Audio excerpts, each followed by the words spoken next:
Gracias, director, muy amable. El diputado Aldazoro está con nosotros. ¿Cómo le va? Gracias por venir. Bueno, muchas gracias por la invitación, un gusto. Bueno, diputado, cuénteme, ¿hay una ley ya para financiar el BEU o no? Bueno, en 2015 se votó la ley para la creación del boleto estudiantil provincial, sí, donde establece, bueno, las características, los beneficiarios de esta ley y también cómo se va a financiar. Y en el primer punto, bueno, figura que tiene que haber un impuesto a los juegos de azar, cuyo porcentaje lo tiene que definir el Poder Ejecutivo para cubrir el BEU como uno de los ingresos. Después está los aportes que tiene que hacer el presupuesto provincial, los subsidios nacionales de características extraordinarias, en fin, toda la masa de recursos necesaria para cubrir un beneficio para que los jóvenes en la provincia puedan acceder a las instituciones educativas. Entiendo. Hoy eso está severamente cuestionado. Es un problema, digamos. Exactamente. Hoy asistimos a la perspectiva del principio del fin del BEU. Ajá. ¿Usted lo ve así? Lo veo así porque el gobernador, después de que vino de su viaje, planteó retos al sector empresarial, pero ha terminado cediendo a los planteos más generales, que era recortar el BEU, y ha recortado 3.000 estudiantes de educación no formal y de las carreras profesionales, y ha reducido la cantidad de los boletos de 60 a 46 en los de educación formal. Entonces asistimos, ¿no?, al principio del fin del boleto estudiantil gratuito, y en ese sentido, bueno, llamamos la atención a todos los estudiantes para estar alerta frente a este escenario, producto de algo que vos estabas comentando, que es, que no alcanzan los recursos para cubrir el boleto estudiantil. Ahora, lo detengo ahí. Supongamos que la ley se reglamenta, o se hubiera reglamentado en tiempo y en forma, no lo sé, usted sabe mejor los tiempos legislativos que yo, ¿esto se podría haber evitado? Porque con los recursos del juego, ¿o no? Se podría haber evitado y tendría que haber una rendición de cuentas. Mira, yo, traje justo... ¿De quién? Perdóneme, ¿de quién? De todo. Rendición de cuentas de qué se hacen con los subsidios y qué se hacen con los recursos.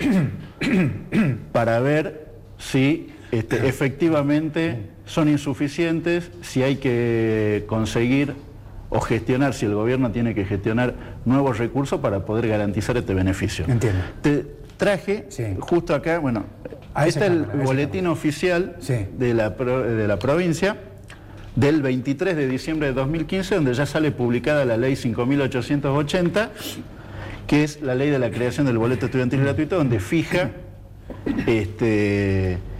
los recursos para financiar el mismo. Ahí figura, en el propio boletín, la necesidad de poner un impuesto al juego, que después, en la reglamentación, no tenemos ningún tipo de novedades sobre el monto y cuánto supone el cobro de este impuesto para cubrir los costos que tiene el boleto estudiantil gratuito. No tenemos, he solicitado, no tenemos ningún tipo de información. O sea, perdóneme, la ley prevé la creación de una tasa. Exactamente. Bueno, esta tasa... En realidad de un impuesto, porque las tasas son municipales, los impuestos son provinciales. Ok, de un impuesto. ¿Esto no se ha discutido nunca? No, porque el que lo tiene que reglamentar es el Poder Ejecutivo. O sea, el que tiene que fijar el porcentaje del impuesto es el propio Poder Ejecutivo. Lo detengo ahí. ¿Por qué cree usted que no lo hizo? Entiendo que porque el gobierno tiene que llegar a buen puerto con todo un sector, con varios sectores empresariales. Acá es más fácil... Pero perdóneme, hay un sector, que es el juego. El sector del juego no tenemos ningún tipo de noticia sobre si está ingresando o no algún tipo de impuesto que vaya a cubrir el BEU. En ese sentido, lo que hay es una legitimación por parte del Ejecutivo de esta actividad sin el fin social que supuestamente traen todas las casas de juego, que es un aporte o para, bueno, en este caso para cubrir el boleto estudiantil, en otros casos para cubrir otro tipo de funciones sociales. Entonces acá estamos ante un gobierno que administra beneficios a sectores empresariales. Y nosotros queremos plantear que tiene que haber una apertura de los libros, porque nosotros queremos saber y necesitamos saber cuántos recursos llegan a las empresas de transporte para cubrir este beneficio, para cubrir otros beneficios, si estos recursos son necesarios, no son necesarios, alcanzan, son suficientes o son insuficientes para ver de qué manera se puede brindar un mejor servicio. Porque acá estamos en un cuadro de una dislocación económica muy fuerte y en ese sentido se han acabado los parches. Está bien, hasta ahí lo sigo, pero vuelvo para atrás. Sí. ¿En la ley dice que el juego tiene que financiar el juego o no? Sí, el artículo 6, inciso A, plantea que el fondo se cubre con un porcentaje del impuesto al juego de azar que determina el Poder Ejecutivo Provincial. Bueno, la pregunta es, eso no se hizo. Eso no hay ningún tipo de rendición de cuentas. Bien. De que haya un porcentaje que estén pagando las casas de juego y que ese porcentaje vaya a cubrir los fondos del BEU. Esta ley no está en vigencia porque no está reglamentada. No, si está en vigencia... Entonces están violando la ley. Bueno, digamos que están violando la ley. Usted corríjame si yo no tengo razón, diga no, usted está equivocado. ¿Tengo razón lo que digo o no? No, tiene razón. Están violando la ley. Están violando la ley. ¿Y qué pasa en esos casos? Y tiene que haber una rendición de cuentas del propio Ejecutivo de por qué no fijó los montos necesarios para el impuesto al juego. ¿Ustedes qué mecanismos tienen desde la legislatura para exigir esa rendición de cuentas? Bueno, están los mecanismos que charlamos creo que la vez pasada que vine acá, que es el pedido de informe, no, y el pedido de interpelación. Exactamente. Son los mecanismos que tenemos del Poder Ejecutivo. Después también la justicia tiene otros mecanismos propios para investigar los límites que tienen las reglamentaciones de las leyes. Cuando se creó esa ley se pensó en un instrumento para financiar un sistema. Exactamente. ¿No es cierto? Se fijó que ese iba a ser uno de los ingresos que iba a tener el fondo para cubrir el boleto estudiantil. El sistema está colapsado porque no se cumple con la ley. El sistema está colapsado porque no se cumple por la ley. Con la ley. Con la ley, por el impuesto al juego, porque no se cumple con la ley, por la dislocación esta que te comentaba antes, que tiene que ver con que, bueno, hay una quiebra de los subsidios y no hay una rendición de cuentas de qué se hicieron con los subsidios que se recibió el transporte en el periodo anterior. Hay una quiebra de los subsidios, pero el juego no está quebrado. Hay una quiebra de los subsidios, por eso. Es decir, acá, los subsidios nacionales, el presidente Macri, ¿usted puede estar de acuerdo o no? Dice, bueno, vamos a mandar la mitad o nada. Exactamente. Pero los recursos del juego no están, que yo sepa, no hay ninguna casa de juego fundida. Contrario, abren casas de juego. Totalmente. No, por eso es que planteamos la necesidad de la apertura de los libros, sí. Porque uno puede ahí determinar, por ejemplo, el juego no está poniendo ningún peso para esto. Bueno, tiene que poner esta cantidad, X cantidad, que es lo que le corresponde. El gobierno nacional manda la mitad de la parte de los subsidios, bueno, se tiene que determinar cómo se compensa esa reducción del 50%. Esto tiene que ver con un planteo más general que tenemos nosotros, que es el problema de que los servicios no pueden ser empresas privadas. Porque los servicios, o sea, ¿hasta dónde medís cuando un servicio bajo gestión privada tiene que dar ganancia como cualquier empresa privada, a sus accionistas o a su dueño, y cuando en realidad está cubriendo un déficit porque brinda un servicio? Este es el problema. Y acá de fondo hay medidas que no lo van a solucionar simplemente un tarifazo, un aumento de tarifas, simplemente un reclamo de mayor de subsidios, sino que acá hay un dislocamiento general de la economía. Y en ese sentido, por ejemplo, la crisis del transporte es provincial, pero también es de varias provincias del interior. Sí, claro. Hoy hay Tucumán, Salta, Santiago del Estero, Entre Ríos, con crisis con el transporte. Entiendo. Entonces, en ese sentido, nosotros hacemos un llamado general a la población para defender los servicios y para tener mucha atención en una apertura de los libros y un control de los trabajadores y de los usuarios, para hacer qué se hacen con los recursos, si los recursos llegan o no llegan, como usted bien marcó, que no están llegando los recursos por la vía del impuesto al juego. ¿Qué otro tipo de recursos son necesarios para garantizar este servicio? Si se usan todos los recursos que tienen que llegar para mantener en condiciones el servicio de transporte, para mantener en condiciones los salarios de los trabajadores, bueno, todo lo que tiene que ver con los convenios. Entonces acá tenemos que ir a un debate integral de la crisis del transporte y desde ya llamando la atención acá que hay una connivencia por lo menos del Poder Ejecutivo que no cobra determinados impuestos para mantener este servicio del boleto estudiantil. Le hago una pregunta. ¿Le llama la atención que el gobernador, que puede tener razón en decir acá hay empresas que están manejadas por señores que son mafiosos o no sé qué cosa? El gobernador arremetió contra algunas empresas, pero no arremete contra el dueño del juego en la provincia de Jujuy, que es el señor Genefes. ¿Usted advirtió esto? ¿Le llamó la atención o no?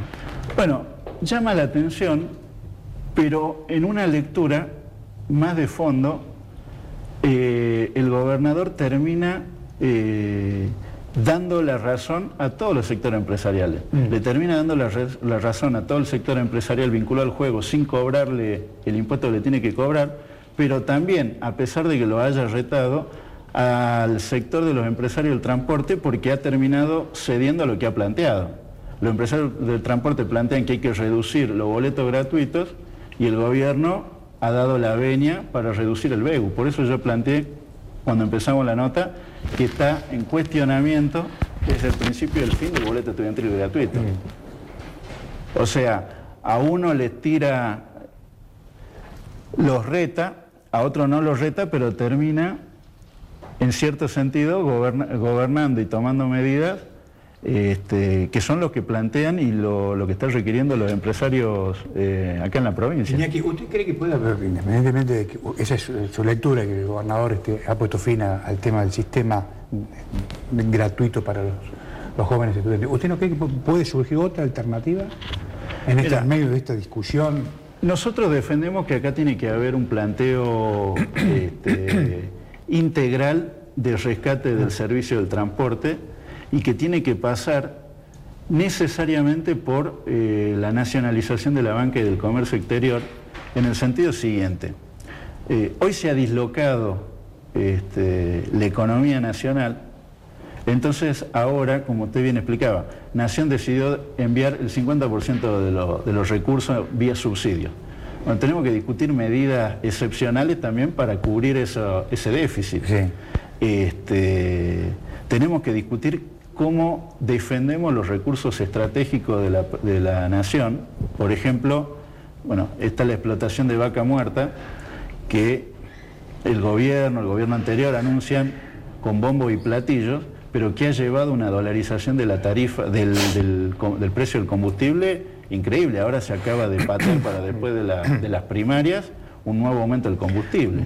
Entonces acá en un escenario uno tiene que defender un servicio público que es el transporte, cuando uno tiene la incapacidad de los empresarios de que puedan invertir o tomar crédito por las altas tasas de interés que hay, un sistema y un esquema de permanente aumento de los costos, que para el empresario significa o reclamar más subsidios o reclamar un aumento de tarifa. Pero tampoco está bien reclamar demasiado sin mostrar los papeles ni los números. En ese sentido, por eso planteamos la apertura de los libros. ¿Fueron el otro día? ¿Usted estuvo ahí? Sí, sí. No estuve porque no pertenezco a la comisión, pero después estuve conversando con el presidente de la Comisión de Transporte para enterarme qué es lo que se charlaba. Sí. Mire, una cosa muy graciosa. Hoy todos los empresarios están reclamando mayores subsidios o la posibilidad de aumentar el boleto para cubrir los déficits.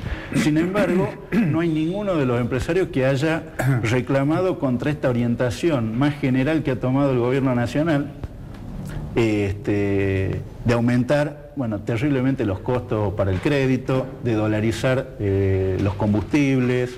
Entonces, nosotros somos partidarios de un planteo integral, que pase por la defensa de todos los derechos de los trabajadores, que pase por el pasaplanta permanente de todos los trabajadores, que pase por el respeto al salario y el convenio, que pase por una estatización, apertura de los libros, saber qué se hace con todos los recursos, que pase por el control de los usuarios y de los propios trabajadores para saber si se está invirtiendo para mejorar el servicio o si no se está invirtiendo, porque acá este es un problema de fondo que no lo va a tapar, porque ya ha demostrado su fracaso, en primer lugar la política de los subsidios sin control y en segundo lugar la política de un aumento de la tarifa permanente. Desde el año pasado hasta ahora tenemos el 80% del aumento en el boleto. Entiendo. ¿Esta discusión sigue o no? Digo, se me terminó el tiempo, pero Sí. ¿sigue la discusión en la legislatura o no? No, bueno, desde nuestro espacio vamos a seguir con esta discusión porque queremos que haya una rendición de cuentas para defender el boleto estudiantil gratuito y en ese sentido llamamos a la organización de todos los estudiantes y los beneficiarios del boleto. Gracias por venir. No, muchísimas gracias. Gracias. Iñaki Aldasoro con nosotros. Nos reencontramos el próximo lunes. Que tenga un gran fin de semana. Chao.